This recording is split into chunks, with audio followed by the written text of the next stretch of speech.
welcome to the Fermented Homestead. If you're new here, my name is Anna, and on this channel, I'm sharing our journey of learning how to turn our home into a homestead. Today, we are going to finally be making some dilly beans. I have never made this before. My sister actually inspired me to do some fermented beans last year, and they were amazing and they were delicious. And so this year, I have enough of a harvest, 10 pounds and counting. And so we're gonna go ahead and we're gonna do a big batch of some dilly beans. We're gonna be following the recipe out of the Amish canning cookbook, and it is on page 90. And we're gonna be doing pickled dilly beans with some moderation to it, with some modification to it. I only have this much red pepper flakes. I think it's about here. So we're gonna use however much of that we can. Then we're gonna switch over to jalapeno chili instead. No idea how it's gonna taste, but I don't want to know the story. And then we are also gonna be adding in some mustard seed. And if we do not have enough mustard seed, we will stop because I don't think I have another substitution for that. We might find something else different in the meantime. But the first thing that we have to do is we have to top and chop all of these beans. There's 10 pounds of beans.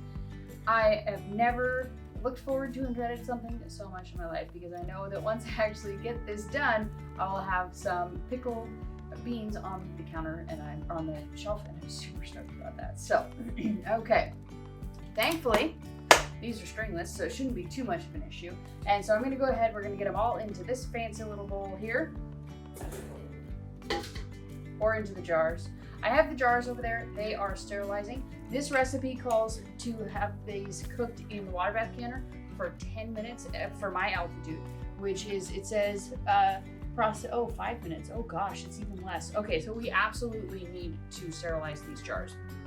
This recipe calls to process pints for 5 minutes at 0 to 1,000 feet, so that would be us, and then 10 minutes at 1,001 to 6,000, and 15 minutes above 6,000 feet. So we only have to process this for 5 minutes, so I am going to, we absolutely need to sterilize our jars. So we're gonna go ahead and do that. So I know with these new jars, these new lids, that we are not supposed to actually sterilize these. Or we're not supposed to like heat them up and sterilize them like the way that we do with the jars. But I don't know what to do if it's only a 5-minute water bath canning session. So it says to wash them in warm soapy water. So I think I'm gonna wash them in warm soapy water very well, and then probably the last 5 minutes, I'm just gonna toss them in there. Hopefully that'll be okay, and hopefully I won't mess up the seals. I just don't know what to do. All right, so I looked it up, and it looks like the USDA canning guide was updated in 2013, 2015. I can't remember off the top of my head, but it says if you are processing less than 10 minutes, then you should sterilize your lids. Other than that, you absolutely should not. So I'm gonna toss these in with the actual, the jars, and I'm gonna let those guys sterilize for 10 minutes while we go ahead and chop up all of our beans, and I'm so excited about it. So I'm gonna count these, drop them in there, and I'll be back. All right, so basically, the first thing we're gonna do is get these things all cut up.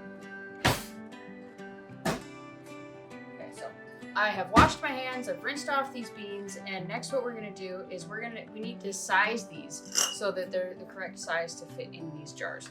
So basically all I'm gonna do is fit these guys in here, put them in the jar, and then I'm gonna go ahead and I'm gonna mark just a little bit below the rim of the jar here. I learned that trick when I was watching Living Traditions Homesteads video.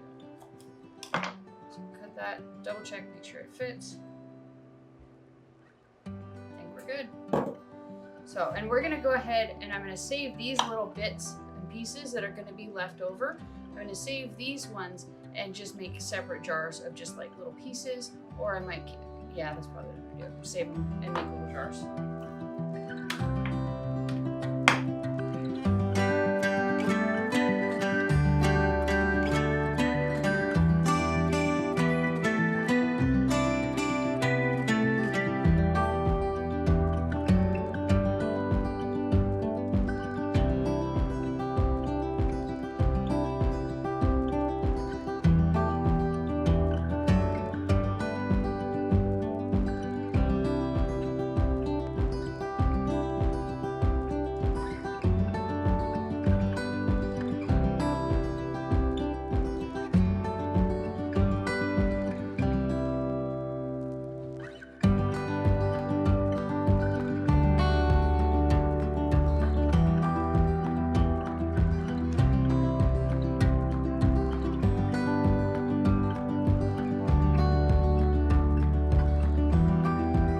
jars are dehydrated. The jars are sanitized. These are the ends and pieces that I cut off so that they're too tall to fit in the jar. These ones I'm going to set aside and I'm going to ferment them like with this one. So that's what these ones are going to go for. And we still have another batch and a half left. I still have 6 pounds left. So these are going to go to the rabbits and the chickens. But let's move on and get this batch done because the jars are sanitized and ready to go. Let me show you what I'm doing here.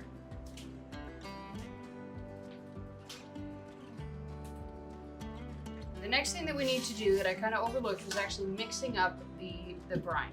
And so what we have to do with this is we have to combine the salt, vinegar, water, and pepper flakes.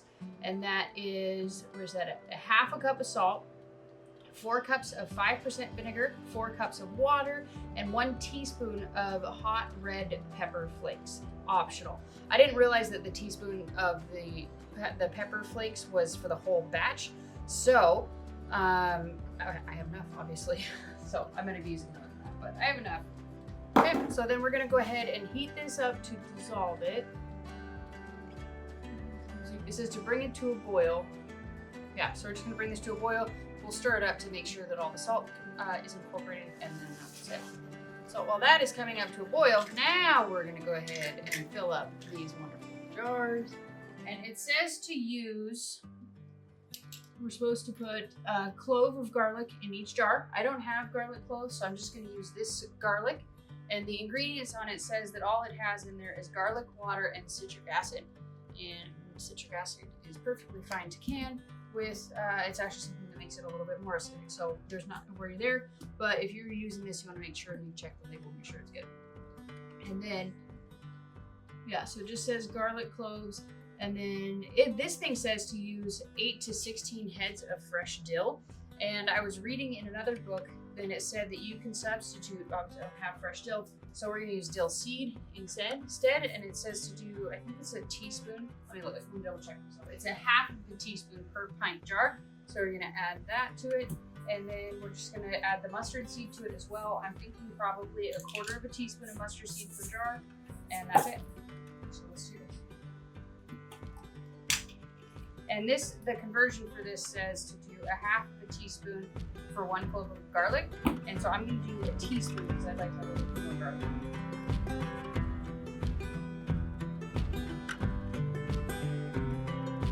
So now all we're going to do is we are going to pack these jars with our beans.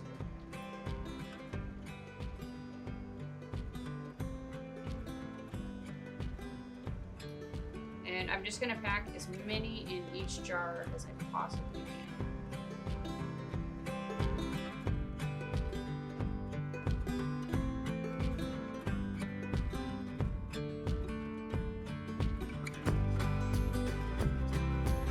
So now we are ready to fill up our jars. We have them all crammed and packed full. We're just going to take our brine and we're going to fill it up to 1/2 inch headspace.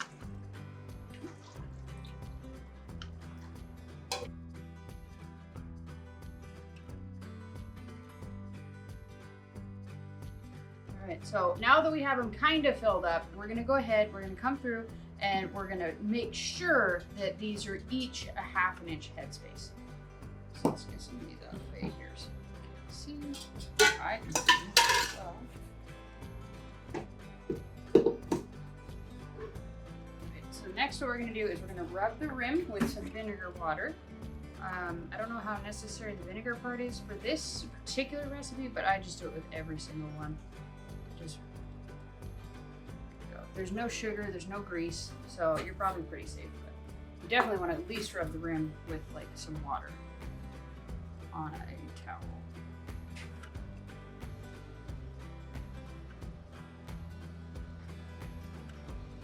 There you go. Now we're going to go ahead and put our lids on here and into the canner.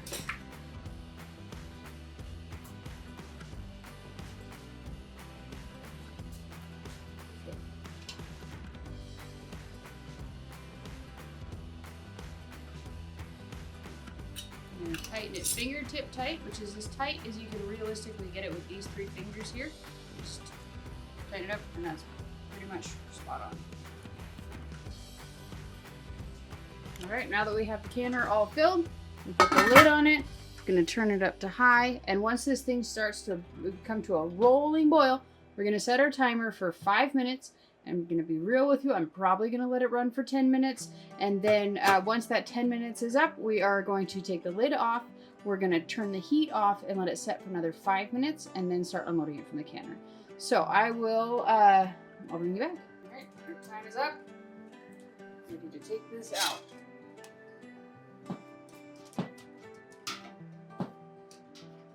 All right, welcome back. It has been probably about 2.5 months since we have left our beans to actually pickle, and so now we're ready to give these a try. We tried it last time 2 different ways. We tried just a standard pickling one with, I think I put mustard, what else did I put in there? I think I put like a pickling powder. I don't remember. Not pickling powder, pickling spice mix. Looks like that. Maybe some garlic, maybe some pepper flakes. Yep. So I think this one, I think the difference between the two, like I said, it's been 2.5 months. I think this one I wrote on the top that it has jalapenos in it. So I think this was like flaked jalapenos and this was like red pepper flakes. So we're gonna try them both, see if there's any much of a difference to them. They both have the lovely sound you're looking for. Okay, just pull it out with your fingers if you want. Okay.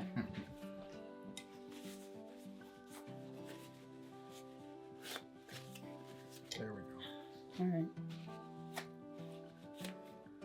This one is... This is the regular, I believe I just completely followed the recipe on this one. Okay, regular green beans. Here we go. Pickled green beans. But yeah. Pickled green beans. Yep. Pickled green beans. Here we go. Let's see. Okay. That is good. All right. Oh my gosh. All right. No wonder my sister loves this so much. Good, isn't it? There's a bunch of jars in there. You can help yourself all you want. Oh my gosh. Good. Now for the jalapeno one. Jalapeno. It's probably not going to be much of a difference in taste, but I was just curious. Ready? Jalapeno. Here it is. It's the same. Do you notice any difference? Really? This one has...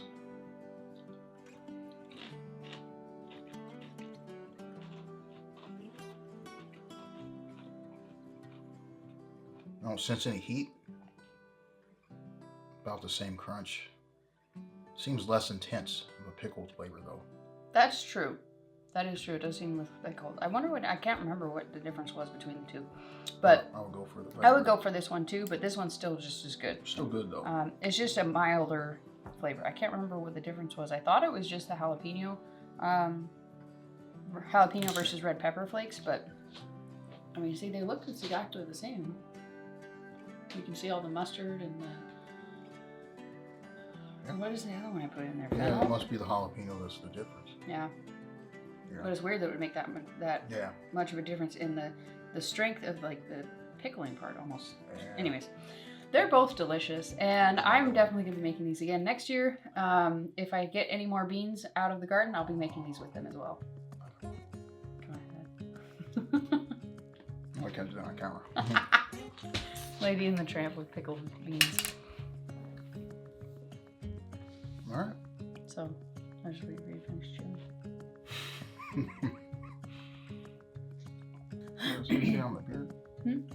Nope, you're good. So these pickled beans are fantastic. I would recommend the recipe as it is, and you can also find other recipes as well. This is a water bath canning recipe, so you want to make sure that you're being a little bit extra careful with this. You don't want to tweak recipes too much. You can trade out spices and things like that, but you definitely don't want to change the ratio of the vinegar and water. All of those sorts of things, you need to make sure you're keeping them as they are in the recipe, because the more a tested site that you get them from, or the more tested book you get them from, obviously the better. Just make sure that you have, from what I've read, you want to make sure to have at least a 50-50 ratio of vinegar to water.